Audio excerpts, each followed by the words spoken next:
Hello everyone, what is up? Welcome back to another video. Today we'll be taking a look at my TAMIYA Flak 8836, 36 standing for the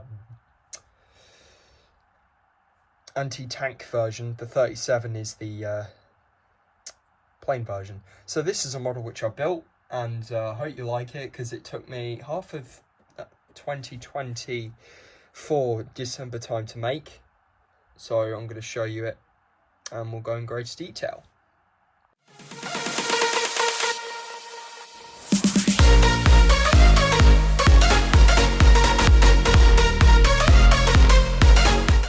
Alright, so before I start the review, we actually have the stand. Now the stand is not made by me, it's a Forces of Valor stand which went with my Sturmtiger.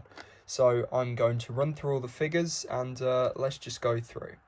So I went with the Italy camouflage for this model. So we'll look at the figures first that I painted. I'm not very good at painting the figures, so I hope you like it. Anyway, so we painted the boots matte black, the overalls and stuff, and I tried to do the webbing and stuff. Now, I don't know if any of you are going to find this symbol offensive, but I believe that is the SS marker. And I just tried to find a Flak 88 steel. I was originally going to do Normandy, and then I was like, I'm not going to bother with the camouflage because most Flak 88s were tan anyway. But the rounds are nice. I used the gold pens, same ones I used on my Tiger 1. And white permanent marker tip there to do the AP round, but as you can see, that's him. So this here, he's not a loader, he goes into the, I'm not sure if I can show you, I'll have to show you once I shows you the figures. He goes into the fuse setting thing. So there's a thing on the Flak 88 which sets the fuse of the round. So he puts them in and it sets the fuse of the round at a preset altitude. So that's what he's doing. Then again, you could actually have him taking out a round from the thing, but yeah. So that's the fuse setter. Next we have, let's do the loader. Oh, and yes, there's blue tack on them because I'm not gluing them, because I do plan to take this off and put it back with the Forces of Valor Sturmtiger. So this is a secondary loader, and as you can see, he is really nice. I'm very happy with the way he came out. Yes, he does not have a emblem or badge on his Stahlhelm helmet, but he is holding another armor-piercing round, and he's loading the round. He's ready to attack some sort of vehicle. He's ready. He's on the way. Losgranaten, Firefly. If you know German, you'll know that means load armor piercing, fire. So anyway, that is really nice. That's one of the loaders. And yes, the hands are a weird colour because I don't really know. I didn't really know what colour to do. The Flak 88 is probably my favourite bit. This guy here, he's the secondary gunner, so he's the one rotating the rear hand wheel, which is the elevation of the gun, and the gunner here, this guy, he's actually the secondary gunner who's rotating the gun, basically panning it 360. So really nice, very happy with the way he came out. Again, he's got muscles, his arms are rolled up, as you can see he's got the same. Not very good painting figures, again I struggle, but anyway, I think it turned alright. The helmets are actually really nice. They're originally the same colour, but I'm glad I went with the different colour, because it really adds perfection there. But as you can see, yeah, he has no eyes. Yeah, he's one of the gunners. This guy here, before I just did this video, he broke, his arm snapped off, so I fixed him. And I think he's getting tired of telling everyone what to do. This is one of the officers, and you know he's an officer because he doesn't have any of that webbing. He's just got his thing there. So he's holding some binoculars and basically saying, you there, viewer, like and share and subscribe. Here we have a loader. Oh, look, he's ready there, look. He's got an Heishi round, and yes, the rounds are glued. But yeah, he's in a stance position. Really nice, happy with how he came out, the webbing as well. I'm really happy with the way the rounds came out as well. And then we've got these two guys sat down, and then we've got this guy here. And I originally thought this was a periscope. It is not. It is a center for targeting device. Yep. So he's basically seeing the range of the periscope. Well, not the periscope. Seeing the range of everything. And this could actually be put on the stand as well. And it does come off because he's like, it looks like he's crying. He's got a bit of silver on his nose, so that's why he's there. That's why he's there. He's got that on him permanently, so he doesn't want everyone to see his face because he's a Terminator T1000.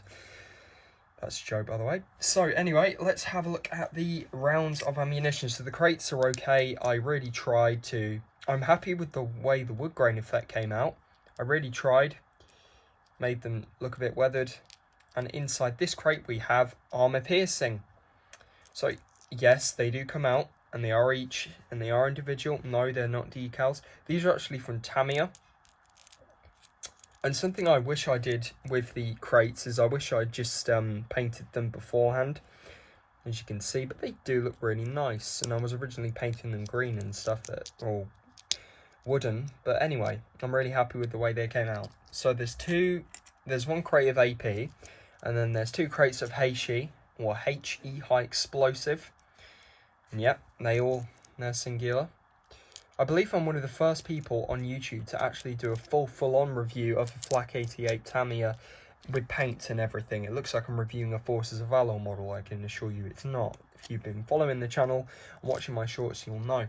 So yeah, you got 3 rounds of ammunition in crates, so 3, 6, 9, so you got 9 rounds of ammunition.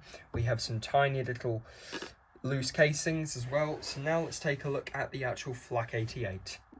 Getting into the Flak 88 now, we can see one of the bogies. And the bogies are nice. The wheels, they do spin. These were a nightmare to put on. These are actually I believe they're boxes for correct me if I'm wrong, the stakes, which go into these little pylons there. This one actually is a towing hook. Got a seat here, which is nice. And I tried to do it leather bronze, which is nice. Some camouflage there. And a decal. I'm very happy with the way the decal came out. You can't even tell it's a decal. And I used AK Interactive hobby markers. Yep. So that's the first bogey. And then the second bogey, here we have that one. Very nice.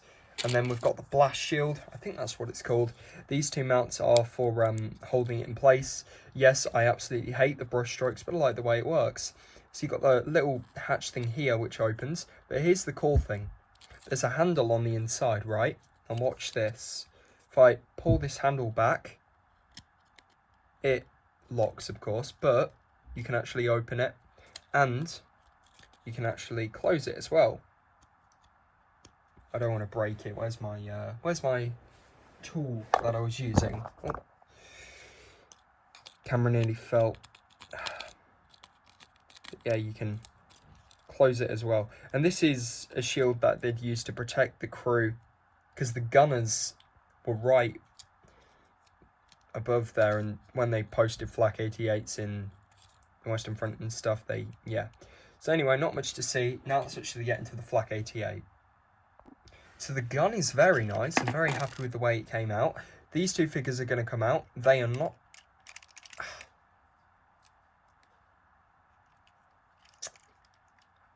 entirely important. He's got a ripped knee, you know. I painted these really well because they are the ones that you're mostly going to see on the gun. And this guy, he can actually sit on the seat on the bogey. So when he does firing and stuff, he can put his legs between there, and there you go. Pretty nice. So the Flak 88, quick history mark here, is basically the same gun that is used on the Tiger and the U-boat and stuff, and it's a really interesting weapon. And as you can see, you've got the kill rings there, which I tried to do. These here are the recuperation cylinders. This here is a sextant. I believe that's what it's called. So it measures the altitude and aerodynamics. These are actually the altitude markers as well. This is the sight, and the figure's very difficult to go in. Got some chains. The hand wheels do not turn. But this hand wheel here, this one, basically when you turn it, it elevates and depresses the gun. And yes, the gun does elevate and depress all the way. And it even goes to the, oh, you'll hear a click because there's teeth in there as well, which is nice. So that's nice. But yeah, this hand wheel would be for doing,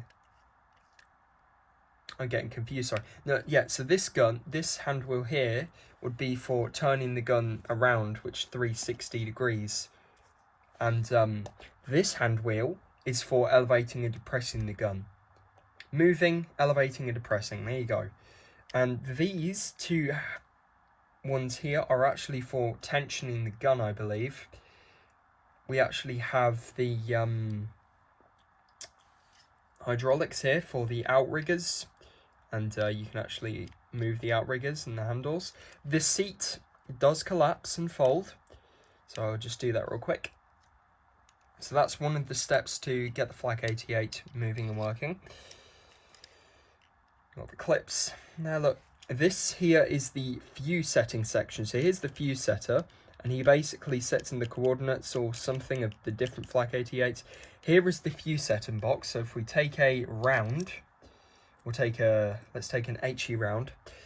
Basically, they could put these things into the caps, and you can actually do it on this model. You can put them in the caps, and I originally thought it was a holding area for the shells. It's not.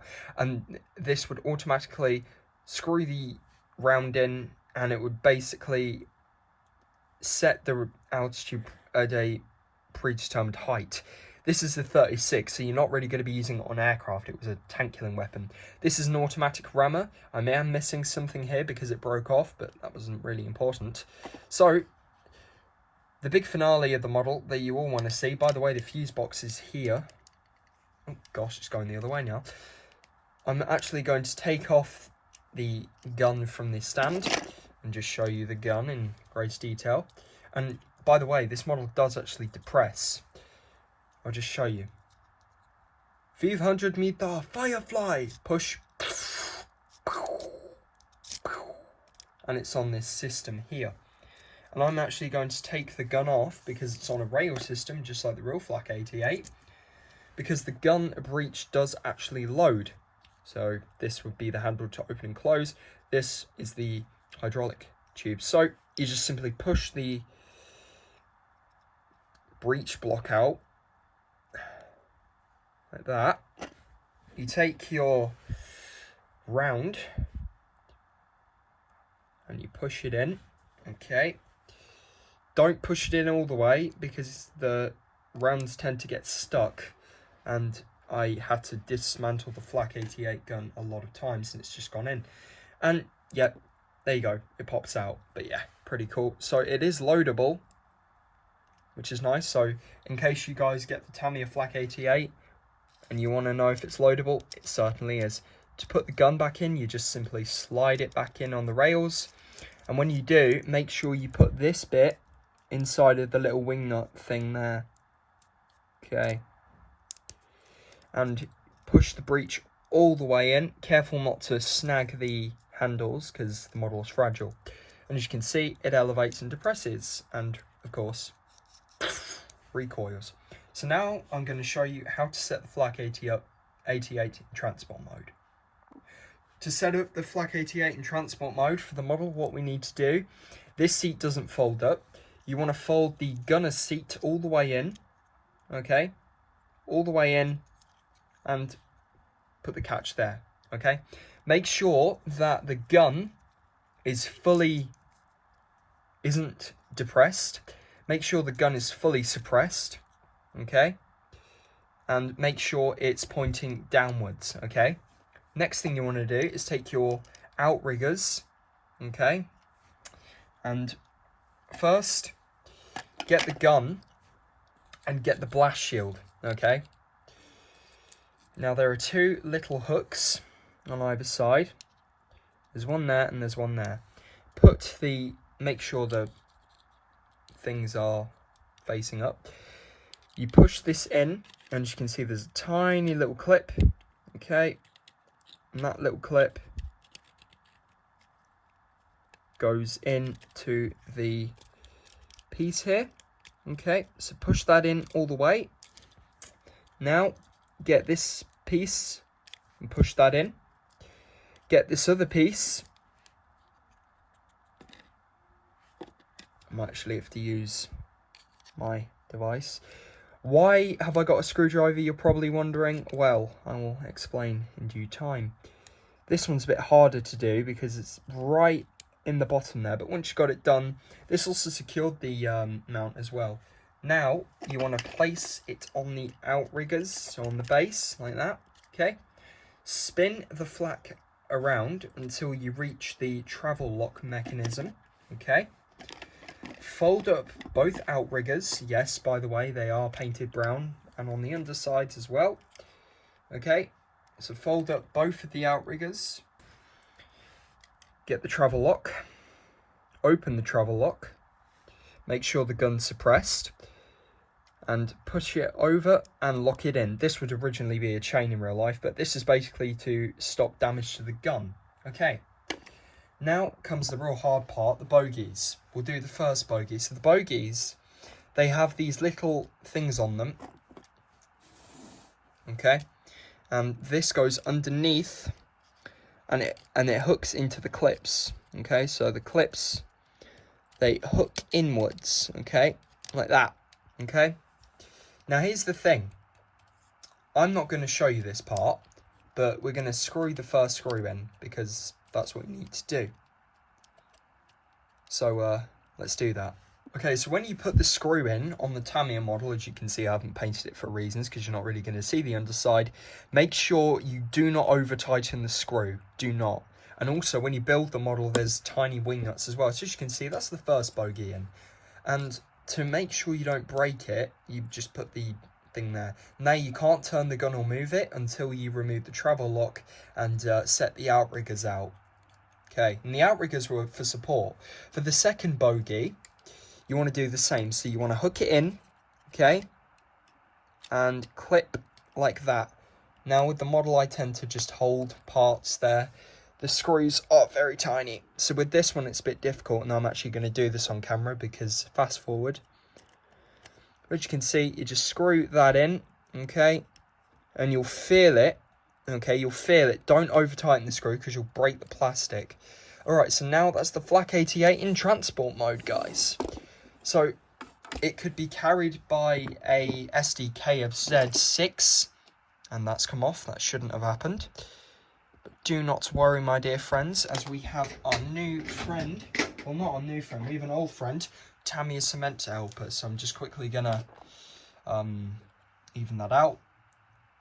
On my videos, I'm not afraid to make mistakes, you know. I don't really mind if a model of mine breaks on camera. I am happy to fix it. Okay. That is if it works. There we go. Okay. There we go. So as you can see, that's that.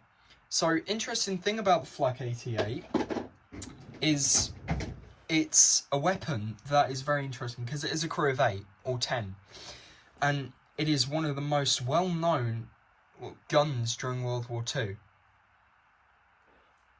Being in that respect, that was a bit glue on my hand, but being in that respect, it was an anti-tank killer, and that's why it was put on the Tiger 1.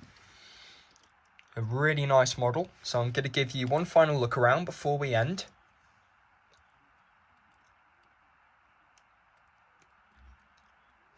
Okay. Somebody please tell me what these are for. I think they're tow cables. Yep, one final look. It had an automatic system as well, like a recoil, which most things did. Yep, there's the underside. But very cool. So if you like this video, please like, share and subscribe. It really helps out the channel. And I shall see you in the next video as we are going to be taking a look at the finished Rubicon King Tiger. Yes, I did build it, and yes, I have painted it before, but it needs a redo. Well, not a redo, but it needs a repaint scheme. So, without further ado, guys, enjoy, take care, and I shall see you in the next one.